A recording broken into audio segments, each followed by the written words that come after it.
해진다 해도 부활의 기쁨을 함께 누릴 수 있는 이들은 그렇게 많지 않은 것 같아요.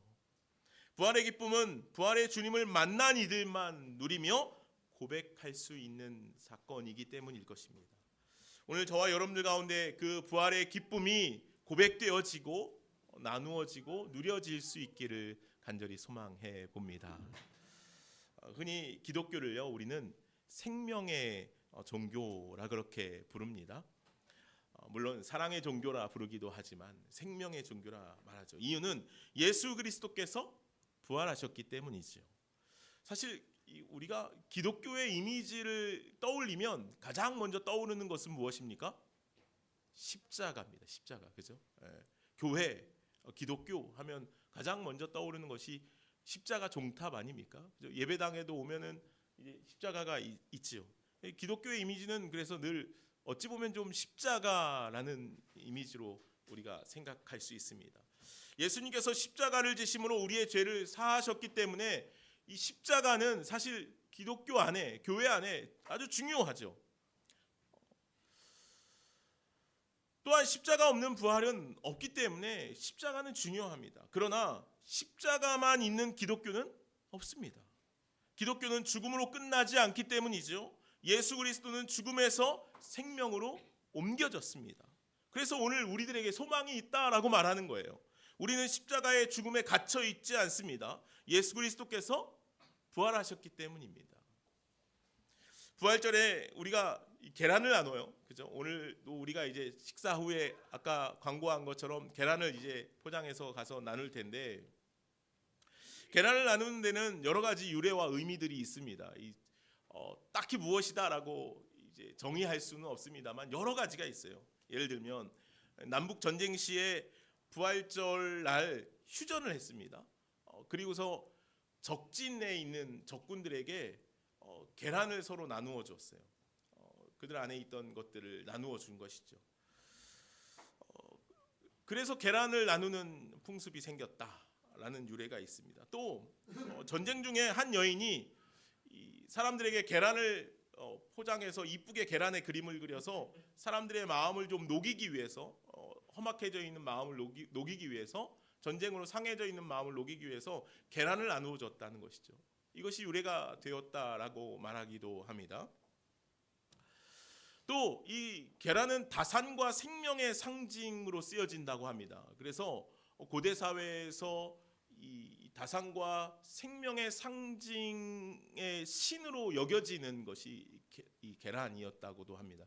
그래서 계란의 유래, 이 계란을 나누는, 부활절에 계란을 나누는 유래가 생겼다라고 말하기도 합니다.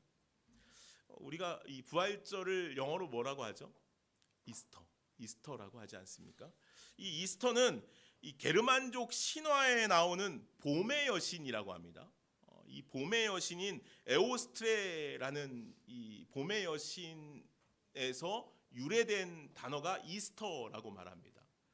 그래서 봄에 열리는 축제에 관계된 그런 풍습에 의해서 이 봄의 여신을 추앙하기 위해서 계란을 나누었다고 합니다. 이 계란에는 이 다산과 생명의 상징이 있기 때문이죠. 이처럼 이 계란을 나누는 것에 대한 여러 유래들이 있습니다. 다양하죠. 어떤 것이 진짜인가, 어떤 것이 맞는가라고 우리가 확신할 수는 없습니다. 그런 유래들이 있다는 것입니다.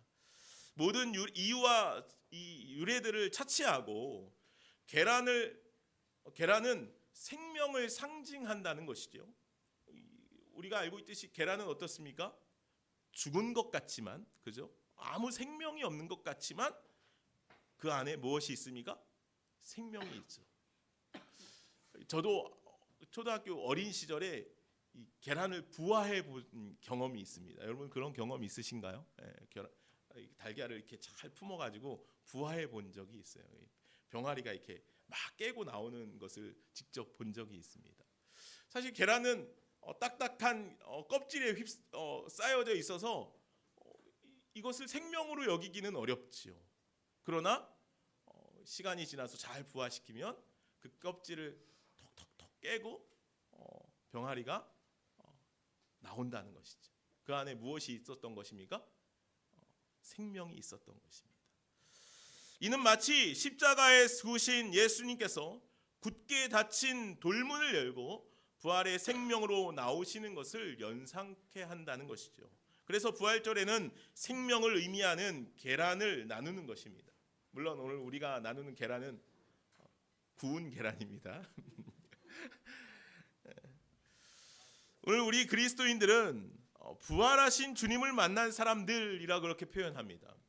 부활의 주님을 만난 이들은 부활의 삶을 향한 소망을 품고 살아가는 이들이죠. 때문에 오늘 부활의 주님을 만난 이들은 죽음을 이야기하지 않습니다. 주님께서 주신 생명을 이야기하는 자들입니다. 부활은 생명이기 때문입니다. 그런데 우리들은 믿음이 연약하여서 부활의 주님을 소망하고 살아가는 것보다 현실에 안주하며 세상을 향한 삶을 살아갈 때가 더 많습니다.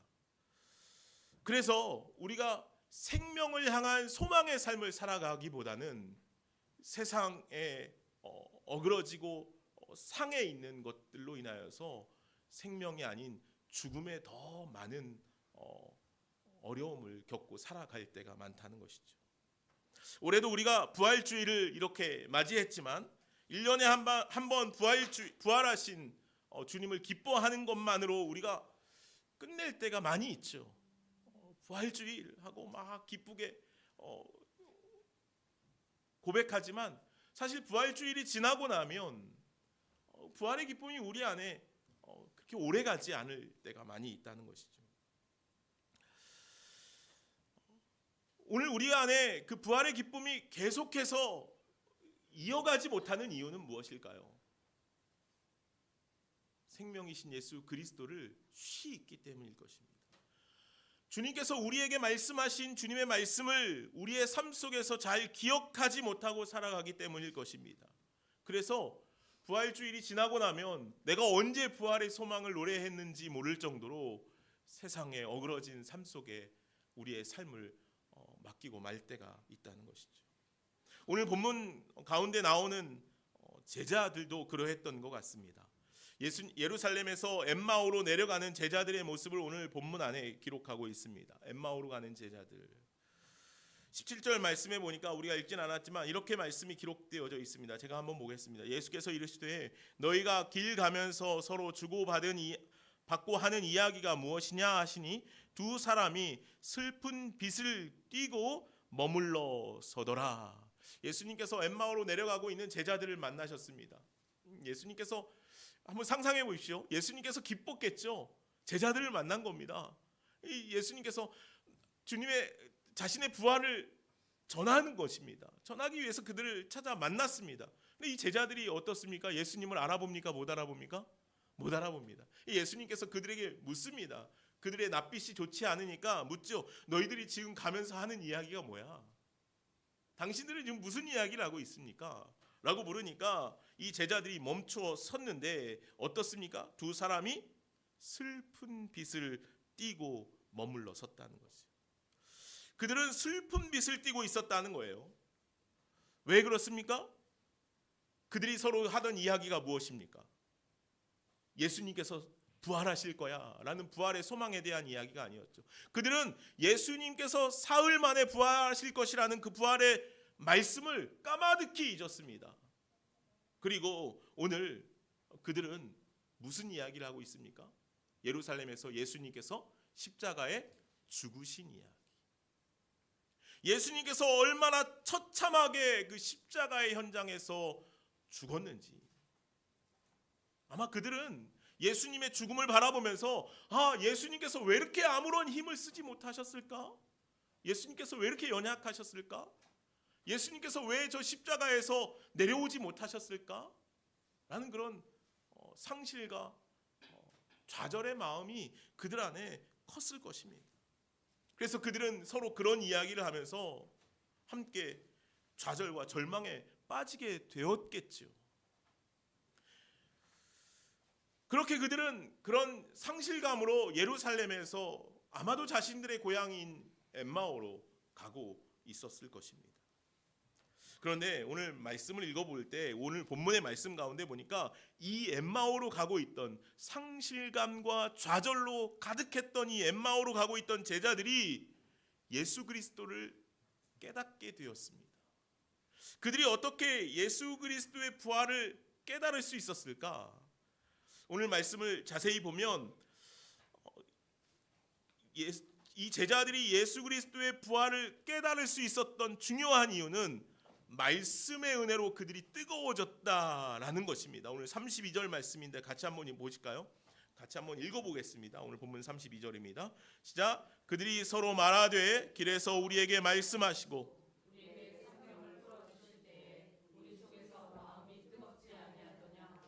아멘. 그들이 서로 이렇게 말하는 것입니다. 우리에게 성경을 풀어주실 때에 우리 속에서 마음이 뜨겁지 아니하더냐. 뜨겁지 아니하더냐. 예수님께서 이 제자들을 만나서 그들이 죽음에 대해서, 예수 그리스도의 죽음에 대해서 이야기하고 그것으로 인해서 슬픈 빛을 띠고 있을 때 예수님께서 그들에게 말씀하십니다. 오늘 우리가 읽진 않았지만 말씀해 보면 선지자들의 말씀 또 예수님께서 하신 말씀들에 대해서 그 제자들에게 쭉 이야기하여 주셨습니다.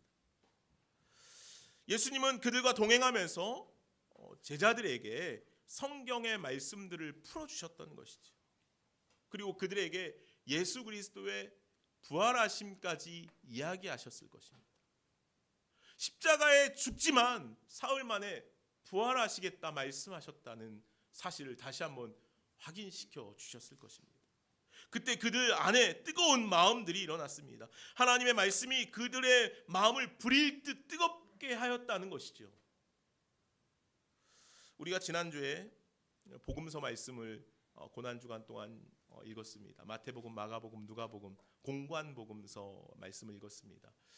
여러분들 다 잘 읽으셨죠? 네. 교회에 와서 읽으신 분들도 계시고 각 가정에서 읽으신 분들도 계실 텐데 저녁에 1시간 이상씩 길게는 1시간 30분 정도 되는 시간들을 꼼짝 않고 말씀을 읽는 일이 참 어렵습니다. 저도 오랜만에 이렇게 1시간 넘게씩 말씀을 통독해 가면서 오랜만에 옛날 생각도 나고 말씀을 이렇게 읽었었구나 하는 생각도 들고 했었습니다. 모 집사님이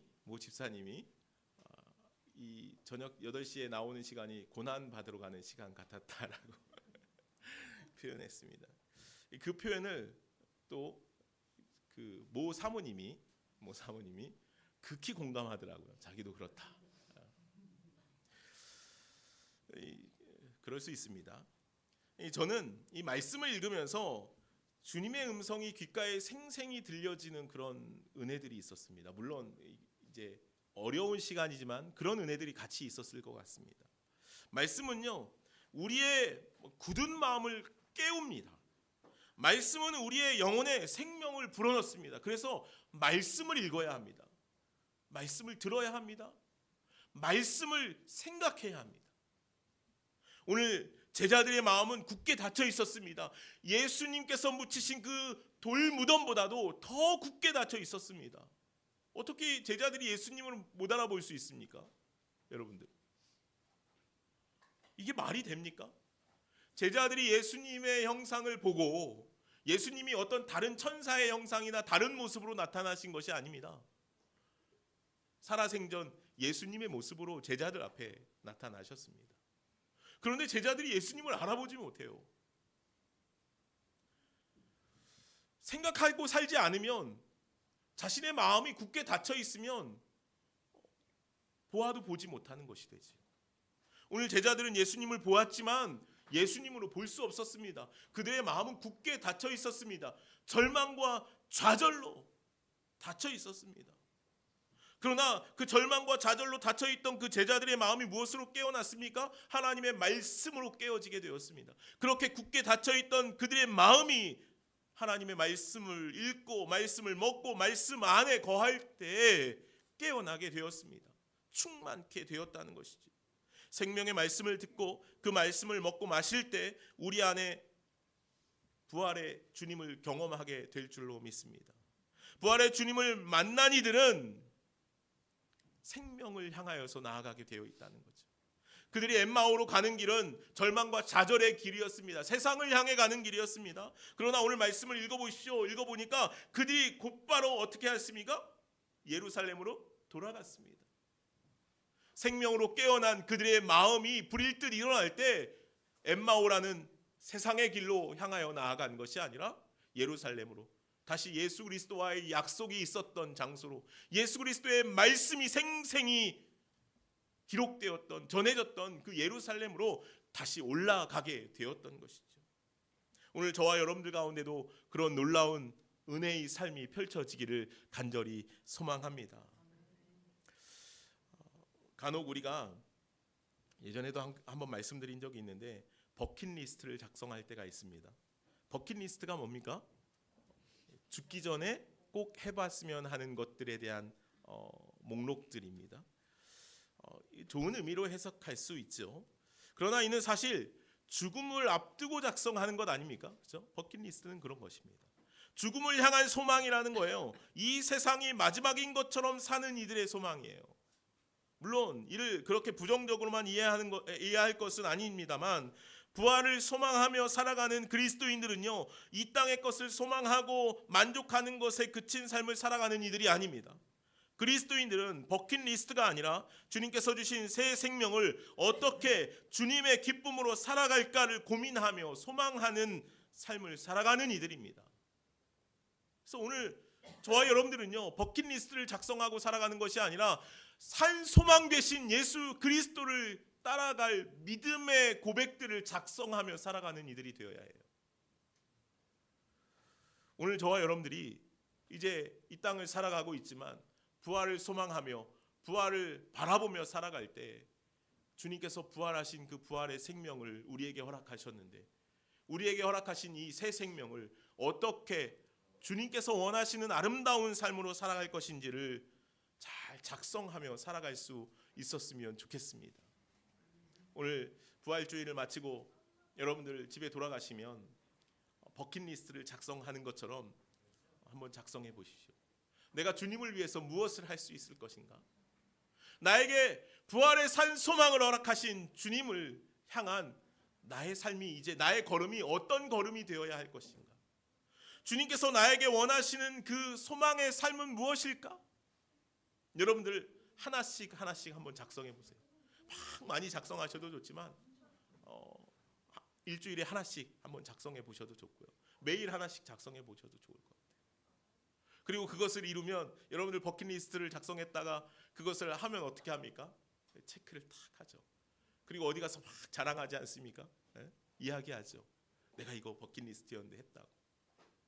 그와 같이 오늘 부활을 소망하고 살아가는 우리들은 부활의 산 소망 되신 예수 그리스도를 향한 기쁨의 삶의 리스트들을 작성했으면 좋겠어요. 그래서 그것을 작성해서 여러분들 하나씩 확인하면서 주님과 함께 기쁨의 삶을 누려갈 수 있는 저와 여러분들이 되어졌으면 좋겠습니다. 우리가 2021년에 기쁨의 50일이라는 절기를 설명하고 나눈 적이 있습니다. 여러분 기억나실지 모르겠어요. 이 기쁨의 50일 제가 주보 안에도 잠깐 실어놨는데, 기쁨의 50일이라는 절기는요, 우리에게 좀 생소한 절기 같아 보이기는 하지만 이 절기는 굉장히 기독교 역사의 초기에 시작된 절기입니다. 어찌 보면 부활절 이후로 가장 먼저 시행된 절기예요. 그러니까 이 기쁨의 50일은 부활절부터 성령 강림 주일까지 50일간의 기간을 이어가는 절기입니다. 그래서 기쁨의 50일이라는 절기로 불려집니다. 제자들을 한번 생각해 보시죠. 예수님의 부활하심과 예수님의 승천과 성령 강림의 역사들을 직접 경험했던 그 제자들, 이 제자들은요, 이 기쁨의 50일이라는 이 절기를 통해서 주님께서 그들의 삶에 새롭게 부어넣어 주신 놀라운 은혜들을 막 새롭게 생각해낼 수 있었어요. 그것으로 살아갈 수 있었다는 거예요. 앞서 말씀드린 것처럼 그들은 절망 가운데 있었습니다. 예수 그리스도의 십자가로 인하여서. 그러나 주님께서 부활하셨습니다. 그 부활하심 이후에 예수님께서 제자들에게 오셔서 만나주셨죠. 도마도 만나주시고 50여 형제들도 만나주시고 500여 형제들도 만나주시고 제자들을 만나주셨습니다. 그들에게 다시 한번 말씀하셨습니다. 그리고 40일이 지난 후에 승천하셨죠. 그리고 승천한 이후에 제자들은 그곳에 모여서 함께 기도하기 시작합니다. 예수님께서 약속하신 그 성령을 기다리면서 기도하죠. 마가의 다락방에서 120여 명의 성도들이 모여서 함께 기도하지 않습니까? 그리고 그렇게 기도할 때 10일 만에 성령이 비둘기같이 그들 가운데 임하게 되었다라고 말씀합니다. 그리고 그들은 그 성령 강림 주일, 성령 강림의 놀라운 역사를 통하여서 다락방 문을 열고 나아가서 복음을 전하는 믿음의 사도들이 되었습니다. 그 1년의 시간들을 그들은 그들의 일평생 가장 중요한 삶의 시간들로 여기게 되었을 것입니다. 그들의 삶의 가장 중요한 삶의 시간들로 잡았을 것입니다. 그래서 기쁨의 50일은요, 그리스도인들이 지키고 누려갈 어찌 보면 아주 중요하고 기쁨의 날이라는 것입니다. 말 그대로 기쁨의 50일이에요. 우리가 부활주일 단 하루만을 기쁨으로 누리고 끝내는 것이 아니라 이 부활주일 이후에 성령 강림 주일까지 우리가 이어서 계속해서 주님께서 우리에게 주시는 그 기쁨의 부활의 소망을 어떻게 기쁨으로 누리며 살아갈 수 있을 것인가를 앞서 말씀드린 것처럼 리스트를 쫙 작성하면서 하나씩 실행해 가면서 여러분들이 이 기쁨의 50일 기간을 지내갔으면 좋겠습니다. 그래서 하루하루 체크하셔도 좋고요, 일주일별로 체크하셔도 좋고요. 여러분들 주님께서 우리에게 주신 기쁨들을 내가 어떻게 전하고 나눌 수 있을까? 여러분들 한번 리스트를 작성해 보십시오. 그 안에 우리가 표현할 수 있는 것들이 다양하겠죠. 물질로도 가능하고요, 재능으로도 가능하고, 기도로도 가능하고, 아름다운 말과 행동으로도 가능합니다. 무엇이든 주님께서 기뻐하실 수고와 섬김과 봉사와 나눔의 삶을 여러분들이 이 기쁨의 50일 기간 동안 잘 살아내갈 수 있었으면 좋겠습니다. 우리 좋은시학교의 모든 성도들이 그렇게 이 기간을 부활하신 주님과 함께 부활의 소망을 나누고 전하며 살아가실 수 있기를 바랍니다. 기도하겠습니다. 사랑과 은혜가 많으신 하나님, 감사합니다. 오늘 부활의 주님을 만난 제자들이 세상으로 흘러 들어가다가 말씀으로 뜨겁게 되어 다시금 예루살렘으로 올라갔습니다. 주님의 말씀이 생생히 기억되는, 주님의 말씀이 넘쳐나는 그 예루살렘으로 다시 나아간 것처럼 주님, 오늘 우리들이 부활의 소망을 안고 날마다 주님과 함께 살아갈 수 있는 우리를 되게 하여 주시옵소서. 주님, 오늘 이 부활주일을 기점으로 하여서 이제 우리가 성령 강림 주일까지 기쁨의 50일을 지내면서 주님과 함께 기쁨을 누리고 나눌 수 있을 귀한 은혜의 시간들을 잘 찾아갈 수 있도록 주여 인도하시고, 그로 인하여서 하나님 기뻐하시는 더 굳건한 믿음의 삶을 살아갈 수 있는 우리 좋은시학교의 모든 성도들 되게 하여 주옵소서. 감사하며 예수님의 이름으로 기도하옵나이다. 아멘.